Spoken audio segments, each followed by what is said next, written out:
आज आमच्या आईचा वाढदिवस आहेच, म्हणजे माझ्या सासूबाईचा वाढदिवस आहे आणि त्या निमित्ताने मी कुशेवरती नाशिक गोदावरी इतर रामकुंडामध्ये आईला माझ्या हाताने स्नान घातलेलं आहे आईचा वाढदिवस असल्यामुळे. आणि स्वामींच्या म्हणजे आईची खूप इच्छा होती स्वामींच्या गुरुपीठाला जायची, नाशिक त्र्यंबकेश्वरला. तो पण खूप छान मी व्हिडिओ बनवलेला आहे. तर इथं आईला मी स्नान करायला आणलेलं आहे. आता आईचं स्नान झालेलं आहे, माझं झालेलं आहे. आम्ही महादेवाचं दर्शन घेतलं, इथं नंदीचं दर्शन घेतलेलं. आई इथं नंदीच्या कानात बोलतात, इथं मी एका बाजूला झालेलं आहे, दर्शन बोलून झालेलं आहे. इथं मी पूजा करून घेतली महादेवाची.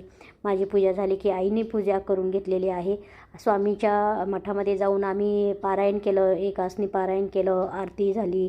2 दिवस स्वामींच्या तिथं आम्ही राहिलो. खूप छान वाटलं, खूप प्रसन्न वाटलं. असा आईचा आम्ही वाढदिवस साजरा केलेला आहे. मी आणि आईच गेलेलो होतो. तर पूर्ण व्हिडिओ पाहण्यासाठी खाली दिलेल्या लिंकवर क्लिक करा. श्री स्वामी समर्थ लिहायला विसरू नका. श्री स्वामी समर्थ.